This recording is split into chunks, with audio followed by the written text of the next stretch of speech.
fellow travelers, Mark here with Wolters World. Today we're here in Napa Valley. Today we're doing a tour through the vineyards of Napa Valley and Sonoma Valley. What I want to do is give you some of the don'ts if you're going to do some wine touring here in California, especially Napa Valley and Sonoma Valley, okay? And I think the first thing I need to make sure you realize is don't be ashamed of the spit bucket. Okay, if you're not sure what the spit bucket is, you'll see where you're trying out wine. Sometimes they have a bucket on the table or on the side, or they have it on the counter. If you don't like the wine, you can spit it there. Or if you're just tasting wine, you can just spit it there. But some people are like, I'm too embarrassed I don't want to spit out, that's gross. No, that's all part of the process.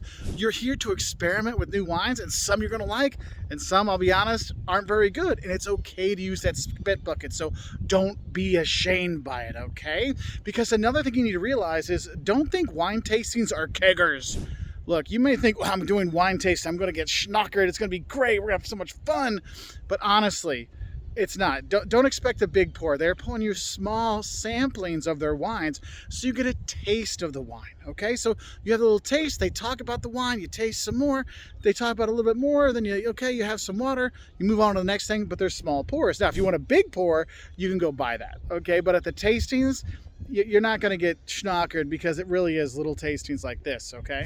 And one of the things I really love about going to wine tastings is this, and that is don't just stick to your old standbys. You know, you have the wines you love. Like, I'm a Pinot Noir guy. I love it. But you know what? When I go to tastings, I can try the Merlots, I can try the Caves, I can try the Chardonnays. It gives me a chance to try other wines that I usually wouldn't buy a bottle at home, or I wouldn't go out to a restaurant and have a glass. I can try that when I'm here. And I know some people say, well, I only drink Pinots, I only drink Caves, I only drink, Shiraz or whatever. But that's the thing is, don't be stuck on, this is what I drink. This is your chance to experiment with wine and find other wines you might fall in love with. So don't be afraid to try different wines. Now, another don't I have for you is don't try to do all of the wineries. Like, there's like 400 or 500 wineries between Sonoma and Napa. You physically can't do them all, like, and your liver survive. But what I mean by this is, choose 1, 2, maybe 3 vineyards, while you're here per day to go and explore. Because if you do more than that, you're going to take a lot of time up driving around. And usually what you're going to do is spend about an hour to 90 minutes at each one of your locations, each one of the wineries, or do the tastings, try things out, go explore. Some of them you can hike around. Some of them you can see artwork. Some of them, you can do other things when you're there. I mean, family time, some places like let dogs in, all kinds of stuff. But that's just it. I don't want you to try to overdo it. Don't overplan it. Don't try to do 5 wineries in a day or 4 wineries in a day. Do 1 or 2 or maximum 3, because they're not open the whole day, night, and we'll talk about that later. But I want you to sit and enjoy, because that's what these wineries are for. They're there for you to enjoy the wine. Try it, see if it's for you, order it, have it shipped home, join a wine club, whatever. But that's something I want you to think about, is really plan out where you want to go. And that's why it's important, is don't forget to reserve your wineries, okay?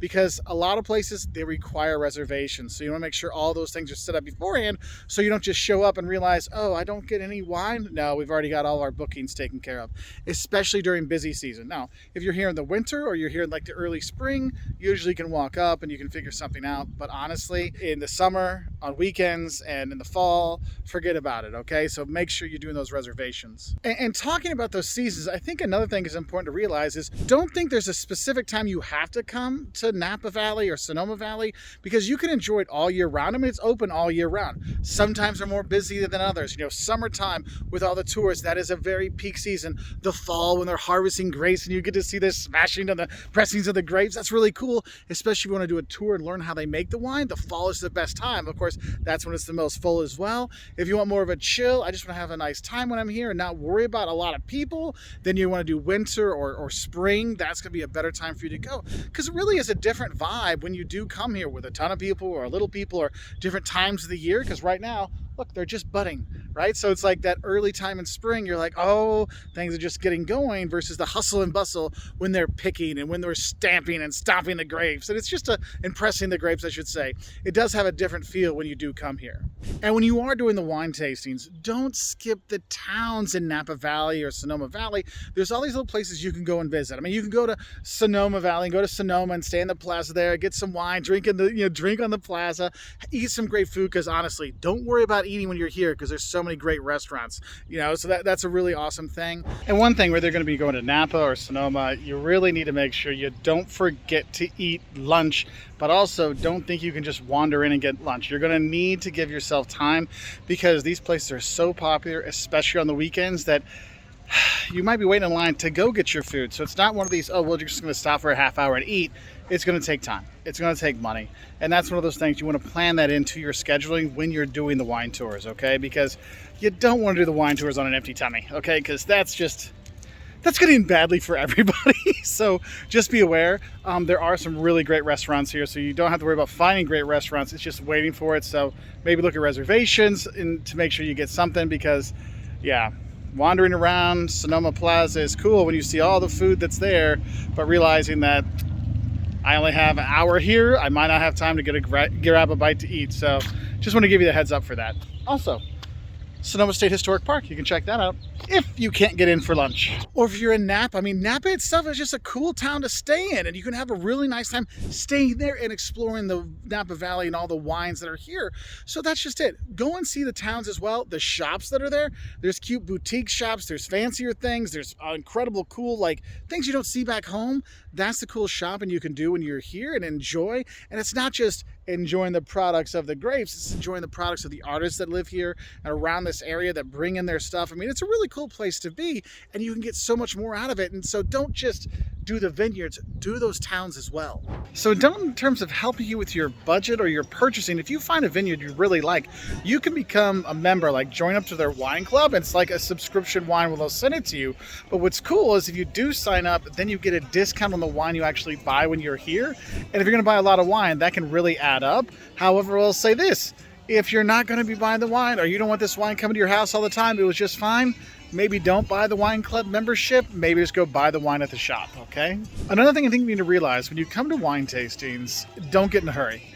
You know, it's not like they come and they bring it back to back to back. They want you to savor the wines, so they'll pour you a little pour, you know, and you kind of savor for a few minutes, you know, and do that, and they walk around, they serve other people, other things. They come back, ask you how the wine was, what did you like, what did you didn't like, you know, what didn't you like, I should say. One thing I recommend, if you really want to figure out what wines are good for you, make sure you actually like write down, like take notes about the wines you're trying, because that can really help.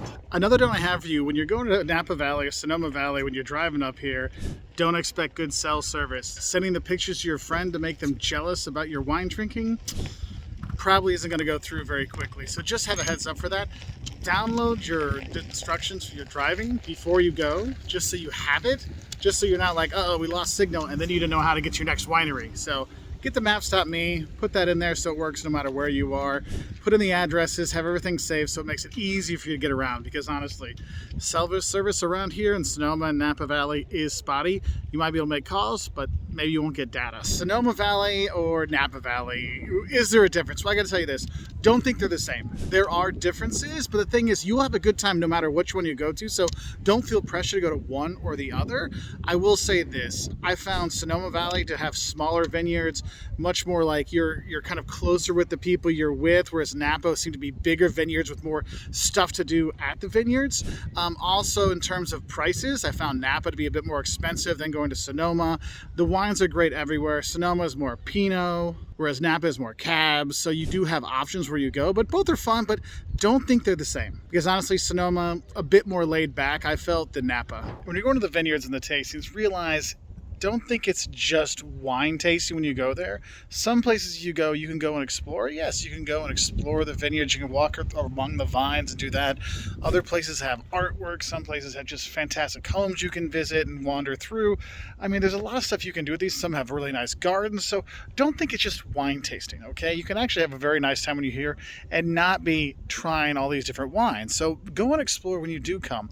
That's why, you know, I'll talk about this later, but you want to have those good shoes to walk around so you can enjoy walking in the fields and just enjoying your time when you're here and helping you relax. Now, my next down is really some bad news for you here. Don't expect free tastings when you come to Sonoma Valley or Napa Valley. You will need to pay for those. $35 to $50 per tasting isn't uncommon. You have food or you're going to nicer wineries, it can be more. a lot more, okay? So you need to be prepared for that. So don't think there's gonna be free stuff when you're here. So go and figure out what wineries you really wanna go to make sure that money goes as far as you'd like it to go. Because I gotta tell you, I'll talk about this later. Don't think it's gonna be a cheap stay, okay? Now, some other important things to know about wine tasting. One, don't expect the wine tastings to go during the night. Most wine tastings stop about 5 o'clock. Okay, so this is more of a 10 to 5 kind of thing. It's more of a day job of drinking wine, at the winery. So be aware of that. So plan accordingly. That's why usually you're looking at doing 1, 2, maybe 3, wineries a day is max you're gonna do. It's a time kind of thing. And don't think you can just show up. Okay, most of the places actually do require you to have reservations, so make a call, especially if you're going to be coming to the busy season, like weekends during the summer and the fall, or the summer basically any time. Those are really, really big times, really busy times. So once you know you're going to be coming here, call up, make your reservations so you actually know what winery you're going to go to and it's all set up. Because you don't want to come here and then not have a chance to actually go to wineries. Now, you can still go to places, like you can go here, we're in the Sonoma Plaza, and you can go to some of the wine stores here and get wine and drink here and stuff. But if there's wineries you really want to go to, reserve them once you know you're going to come. And once you know which wineries you're going to go to, this is the next don't I have for you. Don't mess around with transportation. Look, you're not drinking and driving, okay? Don't do that. Make sure you're setting up that designated driver for who's going to be the DD for each day, okay? So they have a day that they're driving and a day that they're not driving so they can enjoy the wines. So that's really kind of an important thing. But here's the thing. You don't have to rent a car when you're here.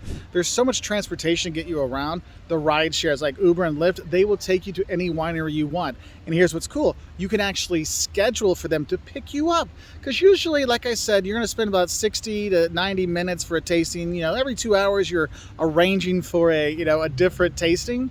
You can have it already scheduled out where they come and pick you up perfectly and take you to the next one, and you don't have to worry about it. That's why if you're going to be doing tours, they kind of have you on a schedule. Hey, we have to be here at this time and this time, and they know when they need to leave because they know. And so transportation isn't really an issue once you have it set up, but you don't want to mess around with that. And when you're going around to the wineries, don't be a snob like a wine snob. Oh, I know my wines. I only drink French wine. I'm only a South African wine drinker. No, you're here to learn. You can learn so much. What's cool, the sommeliers here and the guides that are here are so cool and talking about why the wine is like that. Why does California make such great wine? Why is this region so good for it? And they really help you learn. It helps you appreciate the wine way more than just a way to get drunk or a way to enjoy time with my friends. And that's one of the things I really like about it, is all that you learn here. But I have seen some people that are like, oh, I already know wine. I don't need to listen to this pity. No. Be open to wine, okay? Be open to learn. Don't close your mind when you come here. And even though I'm in the Sonoma Valley right now, I think another thing is important. If you're going to be doing Napa Valley, don't forget about the Napa Valley wine train. It's like a 36-mile round trip, and there's multiple stops on the way at different vineyards. I mean, you're on a train. It takes you to the different wineries. It's set up perfectly. There's half-day and full-day tours you can do, and that's one of those cool things. It's like, I don't want to have to deal with anything. I don't have to worry about anything. It's all right there. There's no traffic. There's no worries. It's just right there. So that makes it a really kind of fun thing to do, especially if you're here by myself. It makes it a little bit more fun because you get to meet other people, but also it takes the worry and the concern out. So the wine train can be a fun option for you when you're here as well. And the thing is, it doesn't matter where you go. If you go to Sonoma Valley or if you go to Napa Valley, there's something you need to realize. Don't expect to be cheap anywhere you do go, from food, shopping, accommodation, transportation. It is not a cheap thing to do. That's why you want to take the cheaper opportunities when you can. Like here in Sonoma, I'm on Sonoma Plaza, and you actually drink wine here on the plaza. So you'll see people having picnics with the wine they bought, a lot cheaper than doing tastings and things, and drinking here and enjoying there. So find the little things that can make a difference. Come during the middle of the week versus the weekends. That might have accommodation but a lower price, but there's little things you can do to bring down the overall price. And one of those things you can do to actually help you save a little bit of money when you're here, and it's also a safety kind of thing, is don't forget to bring some bottled water with you when you're going to be going to the wine tastings. You're going to be going around doing the hikes and stuff around here, because you will get dehydrated, not just from the sun and the warmth and the hiking and the walking around, but also from the wine. You need to drink at least as much water as you do wine to help for your head, but also for the dehydration kind of thing. So do have that. I know I brought 4 bottles of water with me for my tastings, just so I can keep having water while I'm here. And the shops around here, the water is a lot more expensive. If you're in San Francisco, just go to the CVS and go buy some. So pick up some water before you come and bring that with you. And another thing you can do is, if you're going to be doing like a day trip here or a half day trip, don't forget to have a really good breakfast before you come, because not every tasting place will have snacks for you, will have food for you. I mean, you can go to ones that are more expensive that have tastings, like food tastings to go along with the wine tastings. But no, like, have that big breakfast to help you get through the day.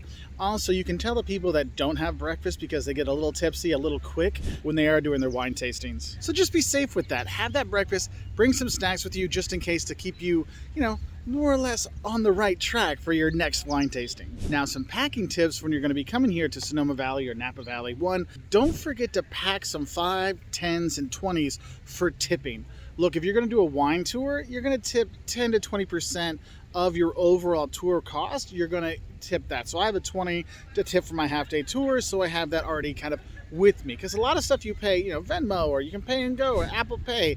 But when it comes to tipping, whether it's at a tasting or a guide, they prefer cash. Okay, so have some cash with you. So pack some 10s and 20s, because you remember I said it's not going to be a cheap thing here. So factor that in. Also, make sure you're packing layers, because if you're staying in San Francisco and you're coming up here, it's going to be a very different climate. Okay, and when you're starting in the morning, it might be cold and you need your quarter zip. Now it's starting, you can see it's high noon that's here now. I want to be taking this off because I'm going to be sweating here in no time flat. So have layers and realize you want to be comfortable when you're here. So have a quarter zip, have a sweater, have a pullover, something in your backpack that you can put on later. Or earlier in the day, because honestly, this is more of a layers thing. This is not Southern California. This is Northern California, and layers are key. And another key thing for you to get the most out of your tastings, don't drink coffee, don't smoke any cigarettes, don't be getting anything really sweet like mint gum or candies or whatever before you go into the tastings, because it'll play with your tongue. And you want to try all these different wines that are going to be here. And for you to know what they really taste like, you don't want anything that kind of distracts from your smell and your taste. So like perfumes, you don't want to have a lot of perfume on. You don't want to be smoking. You don't want to be chewing a lot of like candies and stuff that really can mess with it. So just remember that, okay? And then there's this. Don't feel you have to go to multiple wineries in a day if you don't want to. Now, I know I talked about doing 1 to 3 a day, but honestly, if you find one you just want to stay at, you want to walk their gardens, you just want to enjoy your time there with the view and the people, you can do that. Okay, you don't have to go explore all kinds of stuff. Literally, if you're here in Sonoma, you can just come to the plaza, drink your wine here with your friends, have a picnic with them, and enjoy yourself without doing all the other stuff that goes along with it. There are tons of groups around here in the park that are just enjoying themselves, whether at a fountain, at a picnic table, just having that and enjoying that. Instead of going out to 5, 10 different tastings over a few days, you really can just kind of stay here, chill, drink your wine, and have a good time. So I hope this helps you know a bit more about what to expect when you come for a wine tasting here in Sonoma Valley and Napa Valley outside San Francisco. If you want to learn more, maybe the don'ts of San Francisco or what to eat when you're in San Francisco, check us out on our website at woltersworld.com. And I'll say bye from here in Sonoma Valley.